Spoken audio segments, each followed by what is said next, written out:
Heard it here first. Aman said that Dr. Will is overrated. Thank you for joining us. Good night. No, they're gonna come for me. They are going to come for me.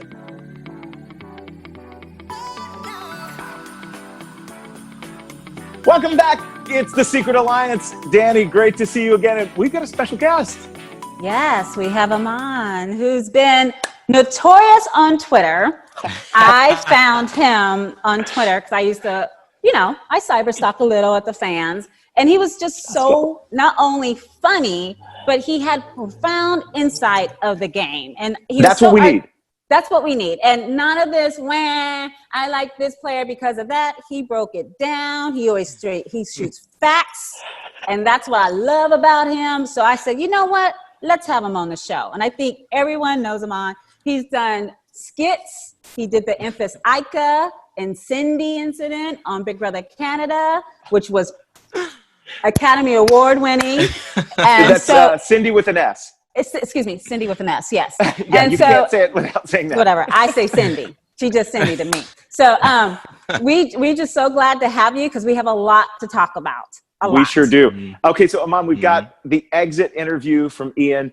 We gave him some questions from the Secret Alliance, and he's going to answer those. And we want everybody's take on this. The one thing I will just prepare you for as we get into this video, this is like house guest hostage videos here. Yes. I mean, this is crazy stuff here, Dani. Yeah, I saw it, and what was funny about it, they're all from the Secret Alliance podcast. I'm like, see, it's Danielle, Reyes, and Jason Guy. I know. So he knows. So next time you make sure they say our name. We will make sure that because I think he would have responded better. Yeah, I saw some other media outlets and then some podcast folks, and that's what they did. So we are going to get this down pat. I mean, guys, it's our first try. Take one on this. But if you watch Scandal, this looks like anytime they send those proof of life videos. So. it was hostage footage, like blindfolded and everything in a remote location. I felt like that was what was happening for the guy. I mean, wait till you see it. I'm sweating just thinking about it for him. Poor guy. So the first thing that we asked Ian, and this was right after he got out of the house. He did these either Thursday night or Friday morning, and we asked him, who are you most and least surprised to see this season in the Big Brother house? Here's how he responded. I would say that the person I was most surprised to see in the house was actually Kaysar. Reason being, the guy is a very, very polished professional who's really far along in his career. So to see him take potentially months away from his work and go and play a game that's frankly, it seems kind of silly at times, right? It almost seemed like a complete mismatch for Kaysar to be in there. That being said, I loved the fact that he was there. I found him to be the most interesting person in the house. I think he is a really great guy and a talented player that it just has never worked out for him. As far as least surprised, I fully expected Tyler and Nicole Anthony to be there, as well as Janelle. They just seemed like absolute locks to be on the cast based on the fact that Tyler and Nicole were on recent seasons and were very popular. And Janelle, I know, would probably never turn down playing Big Brother. Probably after a fourth time she will, but I just figured she'd be there as well. So are you shocked? Dani, Aman, I mean, he felt like Janelle was a lock. Yeah, I mean, everyone knew when they announced it. Aman could testify. When they announced this was happening, we knew Janelle was going to be there. Janelle's going in. Okay. Going in. It's a given. It's like Janelle, of course. She's like the Boston Rob of Big Brother, right? She doesn't say no to the producers. Right. So of course she was going to show up. She's always in contention, like even like every summer, because we're always thinking, oh, this is going to be All-Stars. This is going to be All-Stars. We're going to see Janelle again. Everybody loves Janelle. Clearly production loves Janelle. Oh, yeah. I mean, she's, so She's the Marilyn Monroe of Big Brother. That's how I describe her. Exactly. Ooh, I like that description. Now, I was surprised that he said Nicole Anthony. I felt like Nicole F was a lock. He said Tyler and Nicole A. Yeah, why do we suspect he said that? I think it probably has a lot to do with the fact that Nicole Anthony was such a bar none fan favorite last year. I mean, BB21, as we know, has been It's been something. But Nicole was sort of like the shining light through all of that. So if you need to get like a nice composite of BB through the ages, you got to look at the most recent season. And I feel like out of anybody from that season, she was definitely the most likely to come back. So Absolutely. I can understand the logic there. Okay. Yeah. Mm-hmm. All right. I think it's a good take. And then what did you take about him being shocked? So Ian's shocking, thing was that Kaysar showed up, that he could potentially be away from a successful career for months. And then he said he was happy to see him there, but Right. he was surprised. I personally think because Kaysar has not been so part of the BB community per se. Mm-hmm. So he's kind of like fade into the background. He was there when season 20, because it was 20 years or whatever. And he was there in that, when we watched that, when the house guests went into the house, we were there in the lobby. We were using that picture. The fans were using that picture as like clues. We were like, who's still in the area? Who said yes to the call? Yes. Whoa. And it was so funny. So I was shocked that Kaysar was in there, quite frankly. I would have never thought in a million years he would have came back to play the game. I just wouldn't. Yeah. I feel like a lot of people felt that way. I mean, because the premiere night, when Cody won HOH, and then they asked him in the diary room who he was the most shocked to see, he also said Kaysar. So I feel like, I feel like for Ian, in some ways, they kind of like fall within the same archetype of being that like cerebral player, the one that's like very strategy focused. And maybe Ian expected, like, if he was going to be there wouldn't be anybody else like him in the same archetype. So maybe that fed into it a little bit. But like, I didn't. I mean, we don't really hear from Kaysar a lot of the time. You know what I mean? So I was shocked that he came back. He snuck in there. I was like, whoop. Well, we got to ask him. I mean, did you enjoy seeing him in there? He couldn't get anywhere in the game. Nobody was going to work with him other than Janelle. But were you excited? I did, because I didn't start watching Big Brother until season 15, and then I went back and watched everything else. And so I've always kind of felt like a bit of like, I don't get the full story. I don't get the full package, because there's so many of these great legends that I've heard so much about, including you too. Oh my God. There's so many people that I hear about, but I never got a chance to see them on the feed. So I was so excited to get a chance to actually see Kaysar in action. And you're right. Like, he didn't really I don't think he got a fair shakeout with the way this cast ended up turning out. But it was still such a pleasure to see him, because he had so many correct reads a lot of the time, and we're just like, yes, Kaysar's right on the money. Like, listen to Kaysar, but no, he couldn't convince anybody. That was the problem. So I know, Ian, you should have worked with him. Okay, I know. Here, let's go to our second thing we asked Ian. And we said to Ian, who do you think is most or least likely to make it to final two? And that's from his eviction, whoever's left in the house, who he thinks is most or least likely to make it there. This is going to be interesting. I think that the person that's most likely to make it to the final two would probably be Tyler. I think he's playing the best game. Least likely, I feel like Kevin has a lot of people targeting him. Perhaps Davon would be in a pretty bad spot. Where we are right now, who seems to be in trouble after Sunday night's episode? I mean, Ian saw it. But let's talk a little bit about this with Tyler. Let's talk about this with Tyler. He really thinks that's the guy who's in the best driver's chair. He's in the best spot to make it to the finals. Is that, from outside point of view, is that the guy? Aman, what do you say? I think it'll be an interesting. There's obviously a lot of game left to be played. I understand Ian's answer, because we all know Tyler to be a very good player for Big Brother. Like, he really dominated in BB20, and we expected him to sort of like have the same kind of energy for BB22. And when we saw him come into the game and he made all of these finals, like the only person that he hasn't made a final two deal with is Julie Chen. Okay. Right, everybody else he has a final two with. So we were like, oh, Tyler's back. He's at it again. Right. But then with that whole week with Bayleigh and Devon, he took such a nosedive, and you would have figured that would have been the moment where Tyler would have been in danger. And he ended up on the block last week. And still, even when he's playing at his worst, he still managed to stay in the house, because there are so many people that need him around for their own game. So it's like, if he can survive while playing with like one wing cut off, I mean, I don't it's a shoo-in for him to make it to the finals because why y'all had the shot and y'all didn't take it. It's insane to me. So I'm not shocked by it at all. Yeah, at the point you're just thinking between him and Dani, who's going to take the first shot? Mm-hmm. And she had, like Marcel's always says, girl, when that juggler is exposed, you take a bite. And that they did not do it. And I kept thinking, you know, comp wins are so important in this game now compared to our previous old school when you threw comps, you didn't have to win it because it's more social, right?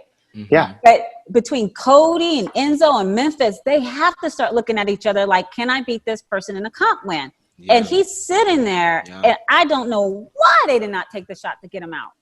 He should have been gone. And that's going to turn out and bite them all in the butt. Watch. It gives him such an amazing story. It gives him such an amazing story. Like, if he does make it to the final two, it's like, I was on the block and I still was able to come off. Like, people expected me to play the same game that I played in BB20, but like it was a harder road for me this time, and I'm still here. Like, they are giving him everything that he needs to just. Yeah, it's his game to lose, I guess. Basically. We have to say, okay. I didn't see it that way. I'm glad that you guys are giving that insight. Here's the third thing we asked Ian: which was the more surprising renom? Brittany's renom after Dan's funeral, or Ian, your renom after the season after Dani took her shot? That's a great question, right? Question is so shady. Oh my God. Okay, you want to see, right? Here we go. Roll the house guest hostage video. Roll the tape. I feel like the more surprising renom was Brittany going up. I felt that morning that something was up, so I sort of, in a way, could just kind of feel it just in my gut that I was going to go on the block. I had a weird interaction with Dani probably about an hour or so before the veto meeting, and I didn't feel good about it. Okay, guys. What breaks my heart is, why didn't you say, are you putting me up? Like, no one ever asked direct questions. No, you gotta be crazy. direct. You gotta be like, are you putting me up? And if she would have shifted in that, you know, that's when you like listen, and that's when you offer your firstborn, your right kidney, your left testicle. You give everything you want just so you don't get on the block, and that's what drives me crazy. Yes, that's funny. Yes. Oh man. Right, Aman. So if you knew, you offer everything in that order. Everything in that order: firstborn, kidney, right testicle, left ovary for females, whatever. The nose on your face, you give it all. And you don't have to be telling the truth. You know, as we saw, and we're going to talk some more about this, but you know, truth doesn't matter in the Big Brother house. Truth is a virtue, but it doesn't matter in the Big Brother house, according to Nicole F. this week. So, you know, Aman, do you think that kind of in hindsight, and we all play, you know, armchair quarterback here, what should Ian have done? What should Ian have done there? You know, like we said, give everything. But then when he went up on the block, did you feel like he worked as hard as he should have as he was up there for that nomination? I feel like there are so many things that led up to his nomination. It's like such a multifaceted issue. And the most frustrating thing about it is that Ian knew. Like, he knew. He said to himself, like, weeks before, he was like, I feel like I'm dying a rather slow death in this game. I feel like I'm not in the best position. I'm like hiding all up under Nicole, and I feel like eventually I'm going to get picked off. So he knew this was going to happen. And I mean, it did kind of shake out really badly this week, because if David had not won that power, if Devon not being nominated had not won that veto, then there's a good chance that Ian would probably still be in there. But he waited so long to actually make the move. And when he could have made a move against Nicole and that whole alliance, he took the back seat, and then Bayleigh ended up going out the door. And so I feel like the day of when he ended up on the block, he should have spent so much time with Nicole that she could not get a word in edgewise with the committee and be like, look, you need me. I am a winner. You are a winner. Once I'm gone, it's over. Like, you're going to be the next one. So just put that pressure on her, because, and I know that it didn't really help that Nicole was snowing him the whole time, acting as if he had her undying support. So like, maybe he felt like a little bit too comfortable with her, but like, I just really feel like if he would have just pushed more, like you guys said, like old school Big Brother, there was so much, like, y'all fought tooth and nail. And I feel like we don't nail. get that anymore. We just get like people that are like kind of like, I don't know, like I kind of want to stay, but like I understand, like if I need to go for your game, I get like you fight the whole time. And yes. I feel it's like like he didn't do that. Highlander. There could only be one. And the problem with this too is old school Big Brother. We didn't give a rat's behind how things looked. We voted the way we wanted. Yes. We just like, we weren't afraid. We played fearless. And the first season of All Stars, I was nominated week 1. And you I were already going for the jugular week I was turning the pot. I was like, I said this. I feel like I need to do this because I know there's an alliance. So I want all the lions to come up to the surface and see what was going on, right? But Brilliant. There was times where people would say, Danielle, I need you to vote this way. I'm like, I can't. And I'm going to tell you why I can't. I'm going to break it down. And I would break it down. This season, they like, I don't want to do, I don't know. I'm scared it's going to look this way. I don't care what it looks like. Yeah. I don't care. Because if you back it up, if you're a logical, strategic player and back up why you're doing what you're doing, they can't argue with you. It's like closing the deal. And that's so frustrating watching the season. Like they go, I didn't want Kaysar to go home. So why did you vote him out? Yes. It's like I wanted Dani to and play Nicole. with him, but why didn't you play with him? Right. Or with Janelle. And they go, I wish I had played with him. I think until we get into the committee kind of turning on each other, I think everyone evicted before that moment. Well, that's all that we have to look forward to. I mean, the way it looks like they're just going to continue dominating in this house. But until that point, I think everyone who goes is going to go, man, we had opportunity after opportunity after opportunity to come together and to be this strong other half of the house alliance. And we didn't do it. I think they're going to have some buyer's remorse. They're going to have a little regret after and go, that player's remorse where you go, I should have done a different game. I should have played differently because they all really just agreed with the big group. They went with the committee and but here's the thing. With that committee, the only person that does what they want to do is Memphis. He doesn't care about that committee. It's all about Memphis' game. And that is telling. Everybody else, I want to do with the committee, Christmas committee, Dani committee, all these people, Enzo committee. Or not, Enzo's not even in the committee. He's doing what the committee wants. But what I'm saying is Memphis goes, they can't talk to Memphis like this is what I want to do. He doesn't care. Well, and I think, and we're going to talk some about this too, but I think all these nicknames are pretty telling that he's just like set himself up. I mean, we heard him being called, Grandpa a few weeks ago on an eviction, but then he gets called the governor and he gets called doctor by David. Like this guy is setting himself up in this place where people really hold him in high esteem and they just sort of say, well, he's doing something, and they let him do it and get away with it, which is brilliant for his game. That feels a lot like Derek playing his season. Derek just convinced people though to do things, but Derek was pulling the string. So is Memphis doing that? No, I don't think he is. I think he's just being the Lone Ranger and he doesn't care. I don't think Memphis cares about anybody else. I think he's, and that's fine. I'm okay with that. That's called playing the game, right? You have respect for that. So I just think he's just doing what's best for him because at the end, there'll only be one winner and he's trying to set himself up so he is successful. That's it. Yeah. Okay. Back to the Ian footage. Let's go to question number 4. We asked him, who would be on your wish list to play Big Brother with? And did it change after the season? Watch. I hope it changed. I mean, just being honest, I've always wanted to play with Dr. Will. I know he's a very strong player, and that would obviously hurt my chances of doing well. But I have always wanted to play with him. I know it's probably just that would never happen. But, I mean, I don't think that wish list changes. I think that's he's someone who I've always been really curious about playing, what it's like to play with him. So I would just say Dr. Will. People don't realize Ian was a Big Brother fanatic as well. He's a huge fan of the show. When I met Ian the first time, true story, he goes, oh my God, Danielle. I'm like, oh my God, Ian, I love you so much. Because I always loved Ian. Even when he opened, I'm like, oh my God, he's so cute. He goes, I hated you. I was a Roddy fan. So he was a Roddy fan. He goes, because Roddy didn't know that. Yeah, because Roddy was a man of science, which made sense. And here's this girl trying to get rid of his favorite player. So he's, for a fan saying, I would love to play with Dr. Will, is to be expected. a true fan would say, I want to play with Dr. Will. I don't. I would never want to play with Dr. Will. Yeah, you got that chance. How'd that go? Right. That didn't go too well. So, Aman, after going back and sort of revisiting the season Dr. Will won in Big Brother 2, and then seeing him play All-Star and his this alliance, Chilltown taking it all the way from Mike Boogie to win it. What do you think of the gameplay that the Doctor is known for? I mean, it always comes back to people sort of naming Dr. Will sort of like an architect of the game, because he was like part of the first cast that played Big Brother the way that we kind of see it now. Right. So I feel like in a lot of ways, all of the decisions that he made throughout his time on BB2 and coming back for All Stars, a lot of it is viewed as like a bit of a blueprint.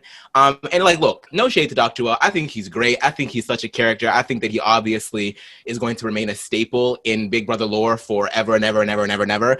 But like, Did you watch season 2? Because I say this, I'm going to say it.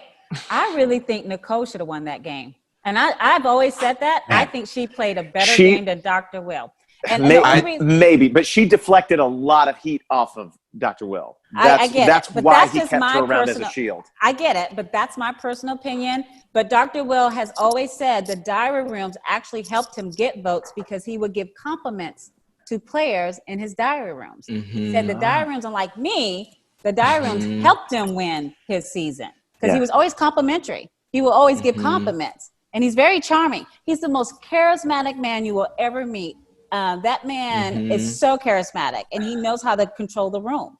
And people eat that up. And my problem in All Stars was, I didn't think he was fooling me. But I didn't realize how much power he had over other people. Everybody else. That was my mistake. You saw through it, but nobody else did. Yeah. No one else did. I kind of agree with that. Like, I would never. I don't want to call Dr. Will overrated, but I feel like I feel like he's not overrated. I just feel like there's a lot, because of the fact that he was the first to do a lot of the things. You've heard it here first. Aman said that Dr. Will is overrated. Thank you for joining us. Good night. No, but they're going to come for me.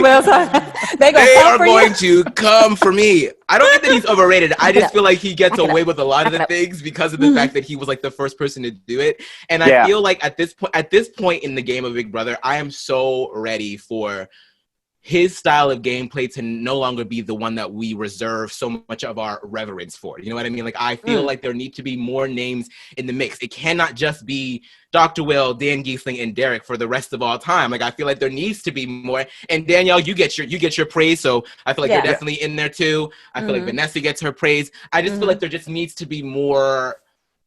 Like, I'm not, if someone were to ask me who do I want to play with, I would never say Dr. Will. I would never say that, because I just feel like we have to move past that. I feel like we just have to move towards more fresher types of gameplay that deserves to be, rewarded as well. So I'm just, that's kind of where I'm at. Who do you want to play with one day when you get in that? When you finally get cast, Aman, because it's going to happen. An all-star legend in there. Yeah. I would love to play with people like Vanessa Russo, because I feel like not only is she great strategically, but I feel like I can always tell where she's going to go because she cannot hide her emotions. I think that she's the perfect I feel like I'd be the calm, like to her crazy erratic behavior.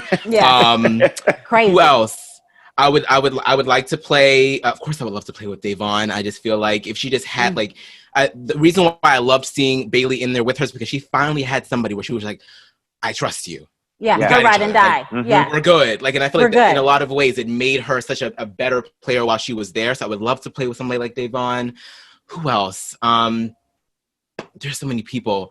I would not mind playing with somebody like a Josh Martinez, similar for the reasons that like with Vanessa. Like, he doesn't really have like the same strategic thing that's going on with Vanessa, but he is so easy to read, and I feel like he's such a great shield. Like, there's so many different types of players that I'm like, actually, I feel like people give you guys a lot of flack, but I can see like the method to a lot of the madness there. So there's so many different kinds of people. I love it. Well, I would like to see you on the show. Maybe we can, I don't know, Dani, make some phone calls, email somebody. No, don't do that. Don't do that. No. Would you play the game? Come on. Of course he would. My biggest concern, Aman, is that you're so popular. Like, what would happen when you do get in the house? Would those people recognize you? You know, it's so crazy. Because I even told you one time, I said, I think you need to lay low for a bit just so you can get cast, right? It's so, I mean, I feel like I go through this every single year when the next season comes out, and I'm like, Aman, do you want to, like, you know, offer up your commentary all season long? And I can never stay away. I just love the game so much. Don't stay away. Unless they do like legends versus fanatics. You know what I mean? That'd be great. Legends versus fans. That's a great idea. I'm up in there. I'm so in there. Dani, we're still in the winter going to be dealing with COVID-19, and they may want some more new programming. Why not? You do that shortened legends versus fans like, or something like that. They did it in Survivor, I think. They did. They have a couple fans versus favorites season. Fans versus favorites. I was going to say there's a clever way of saying it that some marketing person came up with. Okay, fans versus favorites. Aman's in. All right. Okay. You could play BB again with a cast of BB14, including Dan, Brittany, and Janelle, or BB22. Who would you want to play with again? I liked playing with the Big Brother 22 cast. Even though it made it much more difficult because I found this group to be far more likable on the whole. And that made it more difficult to want to vote people out. The fact that everyone was really pleasant, that I appreciate. So Big Brother 22, much better experience overall, despite the different result. Until they were going up and he needed a towel when he was in the shower. Can I get a towel? So he didn't mind this BB22 experience. I'm surprised. Isn't that, it's kind of shocking. And very shocking. Don't you think it's shocking, Aman, that he enjoyed it? I guess because in his original season, they had a lot of blow-ups and stuff. I think he's probably like, I mean, I feel like he was so much more open about, like, you know, his autism this time around. And I feel like I feel like a lot of his anxiety sort of like came through on this season. And so I wonder if it has more to do with the fact that, it was a calmer season, which I feel like it's kind of like we just talked about, it's kind of to his detriment. I feel like if it was a bit more of a frantic season, then maybe he doesn't go as fast. But I can understand, like, you know, being around people that were not like as in your face the whole time, because I feel like that's the kind of environment that he would have preferred versus, you know, and it's not like Ian is any stranger to blowing up. Like Ian has been involved. He gave the bird. He said F you. That's why I like Ian, because he don't care. He was scrapped. He seems like he's like fragile, but like he'll jump in there. He'll jump in there. Smoke a cigarette afterwards. Yes, exactly. So I can understand like liking the more calm environment. Like we don't like it on the outside, but I can understand on the inside, like having that calm. I think that he's probably attracted to that. I do want to thank a couple of people, Little Brother, who made sure that they got all these questions over to CBS and End 'Em All Shine North America, so we could get the answers from Ian. And a couple of friends of mine, John and Matt, gave us some suggestions. And so I appreciate that you really enjoyed the one about the renom there. That was from those guys. That was good. That was really good. Here's our last question for Ian. In Tyler's goodbye message, what did you think when he revealed the committee? Were you surprised that Nicole was working with him? And did you suspect a larger alliance in the house? Okay, let's see what Ian had to say on this one, because I think he was still a little dazed and confused with that knowledge. So I love the fact that he owned it. I think that is awesome. Kudos to Tyler on that one. Really not surprised that Nicole was working with them when I heard there was a large alliance. I mean, it only makes sense that her and Cody would work together. And if Cody is working with Tyler, it makes sense for her to be in there. I'm a little disappointed that I didn't get the invite. Yeah, a little bit, but what can you do? And on top of that, I would say just as far as the committee goes, I won't begrudge good gameplay. So did I suspect it? I think it definitely crossed my mind a couple times. I think I even said to Dani on Tuesday or Wednesday, I really hope that I'm just getting played and that there's like an alliance that includes you, Tyler, Cody, Nicole, something like that. I definitely said it to her when she was in the HOH room. All right. Interesting. But I said, but did he really think that? Did he really know? He did. I think he was. He said I was hoping it. But remember, I said like second podcast, what was going to be Ian's weakness? What's going to cost him the game? I said a blonde. That's his weakness. So Nicole F, that was his blonde. And Dani. So it's just like I said, that would be his weakness. And the He thing listened is, to him. He just, when you know there's a big alliance like that and you're not included, that's why Jason and I decided our own separate alliance, because we knew we weren't included. And people don't know in Big Brother 3, there was a big alliance. Yeah. There was. And people don't remember that. There were 6 of them, right? Yeah, we had to start taking it down. Yeah, Roddy and Eric, Kiara. and then it was Kiara and Lisa. They also And brought Josh. in And Josh was in there Josh. too. So that was 5. But 5 I think people. 5 people in that alliance, but they considered, Marcellus and Amy as votes they could use. So they, you start going, they were 7 strong in our season. Right. That's pretty great. But we turned it. We turned pretty quickly Marcellus and Amy. And then we started, that week they were going to get rid of Lisa and keep a strong guy. And we were like, oh no, we're going to flip that vote. And that's the thing. When you play Big Brother, you don't give into what the HOH wants. It's so stupid. I don't want to do it. You are helping their game. You're only helping their game. A lot of people like to credit Derek with a lot of the current culture of the game, and I think that that's a pretty fair critique. It is fair. He was able to, really corral the house into doing what he wanted. And now a lot of people have seen that if you do get a big alliance in the beginning, you can really ride to the end. But I just want for people to be a little bit more hungry and to recognize the hierarchy within that alliance and to know when is a good time to go, because I feel like everybody is so afraid of rocking the boat because they don't want to be next. But use your resources in that house. Like, even if you are afraid, like, oh my goodness, I'm about to make this big move. Right. That means that I'm going to probably be the next one to go. What you need to do then is you need to work overtime to make sure that prepare them for that move so that you can go into the next week, and then there's going to be other targets that could be available. But everybody's just so like, they don't want to be next. It's like, okay, well then talk it out. Like, create this, be a Danielle and a Jason. Find somebody else that's not in the other alliance and and get together and create insurgencies like that. If you keep whipping up like the crowd, you can fade back into the background. Like, you don't have to be numero uno as long as you continue to plant seeds everywhere. But people are just so afraid of doing that. And it's like, I understand that it's all-star, so everybody has like something to prove. They want to be, Nicole wants to be the first 2-time winner, and there's a bunch of redemption stories in there and all this stuff. So I get it's riding hard, but like, I just And the other thing is, like, why did you start threatening jury votes?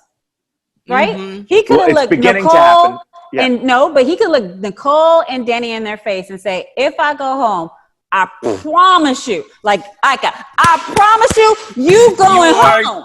You are going home. If I go out of this jury, I promise you, I am not voting for you. Like I did in All Stars, and my drunken stupid, the strategic era, when I rang the doorbell 1,000 times, and I look Erica, you ain't got my vote. I thought she thought I was playing, but I was dead serious. And that's how you do it. You start threatening your jury vote because it's currency in the house. Yeah, that's the only power you have when you're right now. It's out. Jury votes, right? So I don't know why people don't do that, but again, it's just so frustrating. Okay, well let's reset here. We heard Ian. We've seen the Proof of Life video. We hope that he's enjoying his time all by myself. Hanging out in that. Jason. Nice. I know. In that house there. People don't realize. Yeah. He's hanging out all by himself in the jury house. He's wanting a friend to come on in, but that's we'll see if he's happy about how this turns out this week. But we know that after he walked out the door, we started that HOH competition. What did you guys think of the fire hydrant and the puzzle, and then how it turned out? Well, luckily Caitlin wasn't in that because that would have been awful. It just brings you back to that. Yeah, all I could think of was that was Caitlin 4 trying pieces, to build but that was 4 pieces. Yeah. This was 4 It pieces. was rough. Anyway, that was rough. I like the competition. I think Memphis is that boy's bad in them comps, yo. Give him credit. So yeah, this is his second HOH win this season. As much as we're getting to the point we get so frustrated of our favorites not playing the game well, it comes down to they have to win a comp.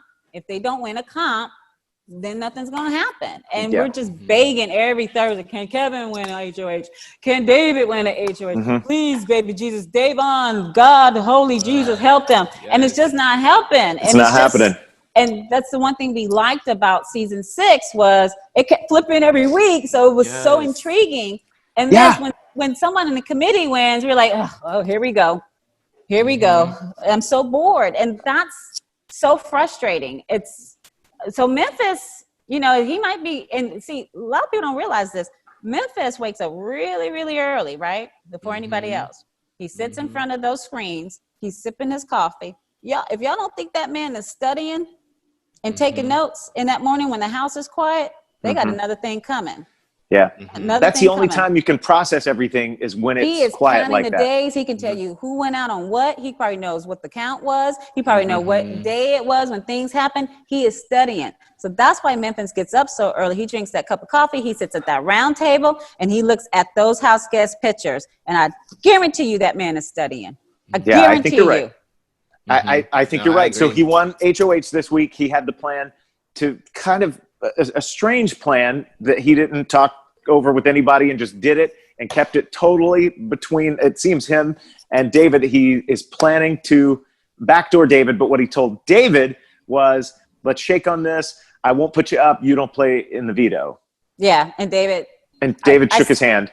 Yeah. First of all, as much as we're getting a point, I felt so bad about David, how he got blamed for that vote. But he had that. The Hinky vote here was a huge ordeal, and Nicole Franzel managed, I think, to deflect it for some of the time. I think it will eventually come out. And Aman, is it just you? But it's frustrating that David can't give just a straight answer and just say what he means. There's no riddle needed.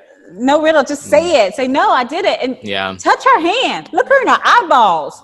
Yeah, and I think this is where he needs to fess up with his move to cry and pretend he didn't have the power and but he here's the wasn't thing. his disruptor and confess up and explain why he did that and say, and I promise I would not have said that for the rest of this game, but I'm telling you this because I need you to trust me. And I didn't vote that way. Yeah. Everything I love. Because when a black person be like, I swear on everything I love. Everything. I swear, everything I love. You like they're telling the truth. But here's the thing. Davon is so frustrated, and this is what drives me. And you're a big fan of Davon too, and I am as well. I consider her a friend. What drove me crazy watching last night's episode was the fact she knows Nicole has lied to her in the past. Yes. And then when they played that time together, remember they were on that endurance comp. Nicole lied there, and Davon's like, "This girl don't really lie when I'm standing here." So right. why was she? And then the fact that I don't know why she's going to trust her. David even told her about his power. He said, I want to confess something with you. And she still are believing that girl. Oh. She lying. And you know what? That's when I'll be like, girl, if you lying to me, so help me, baby Jesus, I swear on everything I love, I'm not voting for you. So you need to tell me the truth right now. Davon, like she he gets so frustrated. This is not, it's like, because it's like not new. We've seen this behavior from her before. And I really felt like this season was the season for her to sort of come back from some of the past mistakes that she's made. And I feel like she's done better this season. Yes. She has done very well. I feel like losing Bayleigh was like a really, really hard thing for her to go through. And on top of that, the fact that her and David could never really get on the same page from jump. And I feel like a lot of it has to do with the fact that, this is the most black people we've ever seen on one season, right? And there's like, considering what's going on in the world right now, I feel like there was like supposed to be like this pre-established like camaraderie between all of them. And so when Davon didn't get that from him from jump, she was just like, hold on a minute. Like, I'm like, I might throw my game away for you and you're not reciprocating. So I just feel like when she didn't get that they could never really get to that place. So when there's any room for doubt with David, she goes off the deep end. And it sucks that the person that you do put your trust in is somebody like Nicole, who has dogged you out before and who has been saying your name from day one. Her and Dani were saying, Davon and Bayleigh. We got to keep an eye on them. And so it's just, I don't want her to leave this game and to go into jury and then to see all the stuff that Nicole was saying, and then she's going to have to go through the same thing again. And if she doesn't, I won't be mad I will not be mad if she decides. if she votes for Nicole. I'm out. If Devon votes for Nicole, I'm out. I swear to God. I just be like, are you serious? Fool me once. Yeah. Shame on you. I know. Yeah. Fool I think twice. though that No, boo. it's not. No, boo. I agree. She should not, and I don't think she would. If Nicole was up there, I don't think she would get Davon's vote if Davon's in the jury house. And again, these are all big ifs because these are players still in the game here. But I think It was a good I don't know. gameplay. It was I think that she sees the game, and that's the tough part about it. And I think though that I think Davon is going to figure it out though some through this week. I don't know. I don't know.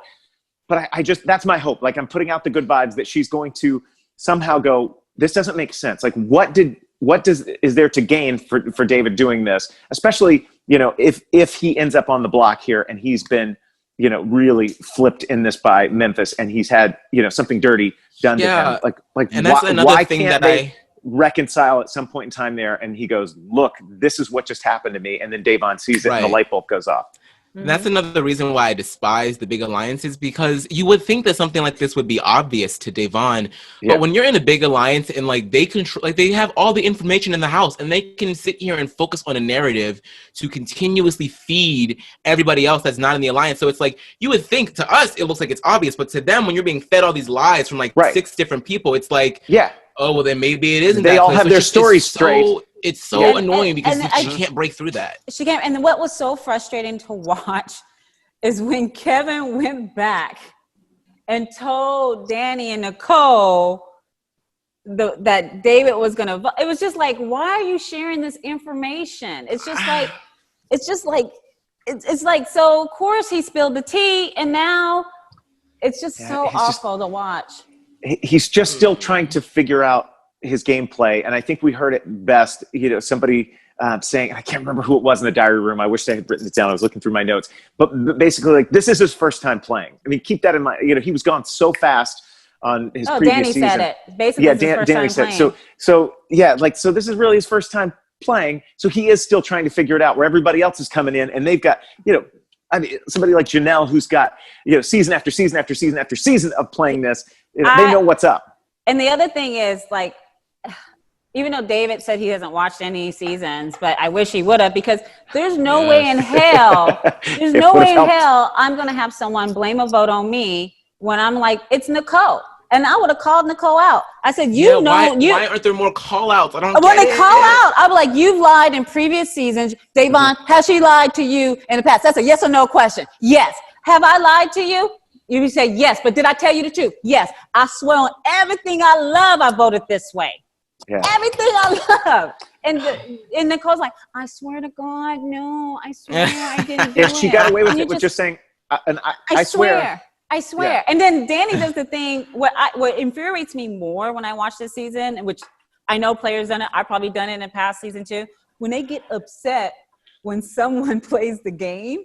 Yeah. Like, how dare you? Like, you're gonna do this to me? Well, that's not gonna work. That's gonna mess up my game. And you get angry because they're playing the freaking game. Oh, no, I don't know. It just makes me crazy. You just got to give them props. It's like, okay, welcome to the show. All right, welcome to the show, right? And then figure the out fact a way that to David and I make still sure get that mad doesn't because mess David your didn't game put up. Memphis on slop. That really infuriates me. Like he mentally castrated him, and he should have put him on slop. I don't care if you're gonna come at me and you're gonna say, Danielle, if you put me on slop, just so you know, you eating slop next week. I said, well, we're gonna be slop best buddies. Slop buddies, because I'm sure gonna put you on slop. You know this, and look you in your eye, be like, what? Who gonna check me, boo? Who gonna check me, boo? Hey, while we're talking slop, about to be some sloppy joes, baby. Sloppy joes.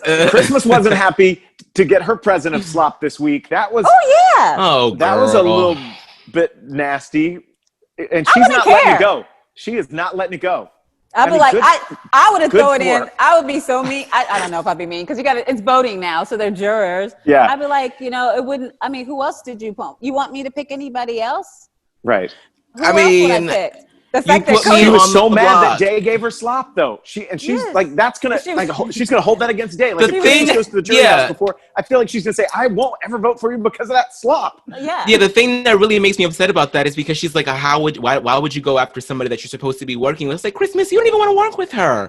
You talk so much crap about her every single day, and now that she puts you on slop, you're like, oh, I can't believe she would do that. But meanwhile, you were just saying all this, and you put her on the block. You sent Bayleigh home. You got into an argument with her. You want her to tank her game even further than it's already tanked by choosing somebody that she's not already having a feud with. Like, she's just so Christmas. And at that point, I would have had a conversation with her in front of everybody because I would have been like, so let's talk about it. Let's break it down. Yeah, and I'm glad that Devon was like, so are you really mad? You mad? I was on the block, and she's like, I did something that was. What? Like, what do you want her? Okay, like, so you're okay if I would have named everybody, but you're okay, but not you. I'm just a little confused. Maybe you can help me out a little bit. I'm just saying, you know what I mean? So I'm glad Davon called her out. It was Kevin's birthday week, so you really expected her to put Kevin on slop during his birthday week? Come on, get out of here. I just love the fact she was eating that taco like it was her job. She's like, crunch, crunch. And she's like, oh, you need to put that down because welcome to slop. And Cody didn't even get a taco. No. Yeah. Hey, before we let everybody tortilla. go here, we got to talk about somebody we didn't see much at all. And we have felt like episode after episode, we've barely seen the Meow Meow. What's happening? Is he in a really great spot right now? No one is thinking about him. I mean, fans love him, so we want to see him on the episodes, but it's good for his game. What do you think, Aman? Yeah, I think he has been really putting it in overtime with the social game. He doesn't really piss anybody off. I mean, he was one of the names on the short list for potential nominees to go up. But no, it was Ian to get put up there in his place. So I feel like him and Memphis are really like in a similar position. Memphis is a little bit more instrumental in making some things happen for his game. I feel like Enzo is still kind of like on cruise control because he knows that he really can be. But yeah, it's going to be interesting. I don't know. I wonder if it'll coalesce into some votes at the end of the game because he might be going into the same mistake that he made back in BB12 where he was so well liked that at the end it was like, you got to go, buddy, because you're going to win. Yep. So he's definitely won a few comps in the beginning. So maybe that's part of his strategy. Win something in the beginning to prove that he can. Fade back in, and then towards the end, he's going to have to start revving it up. But so this is what I'm going to be really interested to see because they've been keeping all these really good guys at comps in the end. So like, who's going to come out on top? Whether it be Enzo, Tyler, Cody or Memphis. I mean, they're all good competitors. I mean, it's who is the bigger comp beast at the end, and that's why Memphis is studying. He knows there's one part of that that's intellectual, and he's looking to take it, especially in some of these later competitions. And here's the thing. Tyler already said we need to get one of these girls because they're going to have an all-girls alliance and they're going to come after us.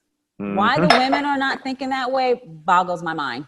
Just boggles my mind. So I get so frustrated. So interesting to see that every season, and the guys know how to stay together and they go after those girls. They have infighting.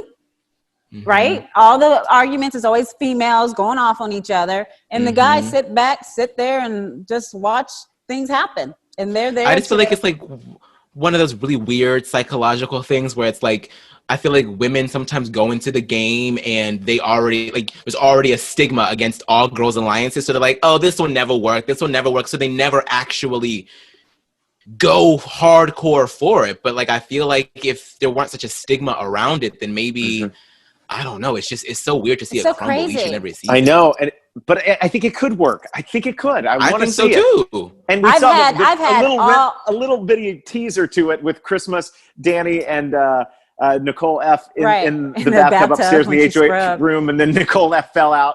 That was pretty funny. That's how well that plan is gonna play out. You know, I don't know. It's gonna be interesting. I don't know. I don't know why the women don't do that. It's like this thing. I don't know. Let's talk about where things stand right now. We're going to give you a spoiler here. Okay, tell us. This is news of the veto competition, and we have Tyler, our new veto holder, which means he's going to do whatever the HOH wants him to do. No. Do you think he's going to do it then? Do you think he'll do it with the HOH? Yeah, he's I don't think so. And then, okay, so he uses it. Who's he going to save? He's going to save. I don't think he wants to use it. I think he wants to leave the nominations the same because he needs a female, aka the glorious and wonderful Devon, to leave the house because he has reservations of Devon, Dani, and Nicole teaming up. Yeah. And I think he will keep the nominations the same because he wants Devon to go home. Okay. Yeah, so I think David Dani and Nicole managed to skate through. You think too. if this plan stays, what do you think, Aman? I mean, well, Memphis originally wanted him out, and Memphis was upset because he felt like he asked everybody in his alliance to throw the veto comp, and then obviously Tyler beat him, and then I think Dani came like just a few seconds after Memphis did, and so Memphis is sitting here like, damn, like I asked him to throw it because I wanted David up out of here, and they didn't throw it. Like I feel like he would have been fine with either Kevin or Devon winning because then he would have just put David up there, but now that he realizes he doesn't really, I mean, there's 9 people left in the house. That means you need 4 votes, right? And so I feel like right now you got Cody, you got Tyler, you got Enzo, and you got Crispen that are going to want Devon out. It's a done deal. It's done. It's a wrap. So it just really sucks. I really thought that Devon could like skate through. I thought if she could just skate through this one more week, then maybe she could convince it would have made a huge difference. It would have been the time. And what was for the so frustrating, members to turn. Yeah. Her and Kevin didn't even pick David to play in the POV. Yeah. That's gonna look really bad on Wednesday. Yeah, it's gonna be bad. I can't. Can I ask you what you think about this whole thing? Julie told us a little bit about. There's a neighbor moving in, and I'm not the neighbor. I'm here. Thank you. Yeah. I mean, could this be? I won't believe it until it's not there. Something, Dani and Aman, we heard from Ian. Could the neighbor be Dr. Will moving in to mess with the game a little bit? Who you think I'm it going to is? sound like such a Dr. Will hater. No, I don't need Dr. Will to be there. I feel like Dr. Will is fine where he is with the jury. Although you did throw your hat in the ring for jury deliberation, and I feel like that would be a really good. I think I would love to see that. I would love to do jury deliberations with Dr. Will because that would be amazing. Yeah, I know, and I will watch that. Dani and Will, absolutely. I would love to do something like that because people don't remember. I did it on All Stars. I was delivering I was like, break it down. I was hosting that jury. So I would love to do it with Dr. Will. I mean, I know how to lose the game and I know how to vote in the jury. It's a win-win. You know what I mean? We originally thought the neighbor was going to be Zingbot, but seeing as how Zingbot is actually going to be on Wednesday's episode, I guess it's not him anymore. So I guess it's going to be somebody like an actual BB legend. I think it's either Rachel or Jesse. Oh, I mean, what else does Jesse have to offer? It's not like he grew another peck or something. He's great. He's funny. He's a character. He's larger than life. But somebody else. No, I love it. Other than Mr. Spectacular. They said they're going to shake up the game. So, like, I just want to know what that means. Let's hope this does something for Devon. Because if you guys are telling me that she was really in this much trouble, like I thought it was. It might be Paul. Well, I don't think he's local anymore. No, because I think he moved to New York. Oh. I think I don't know. They're going to keep this person, though, separated in some way. So, they don't have to quarantine this person. But, I don't know. It's going to be a great twist. It's Chicken George. It's freaking Chicken George. All right, Dani. I feel like it's Danielle Reyes, and the Secret Alliance podcast is just a nice cover for all of it. So that's personally what I think. We do have a question. We have the two of you are in cahoots. Yeah, that's what it is. We do have a question. So if it's not Devon, who do you think? Who do you want to win this game once Devon's gone? Yes. Oh, it's so hard. I was talking about this last night. Devon's not out just yet, though. She gone. I feel like my heart hasn't opened up to another possibility yet, even though I know she's going. I really wouldn't be upset with an Enzo win. I wouldn't be upset with a Cody win. I feel like Cody has taken all of the advice that Derek could have possibly given him and computed it pretty well. Anybody's on the radar. I'm okay if David wins at this point.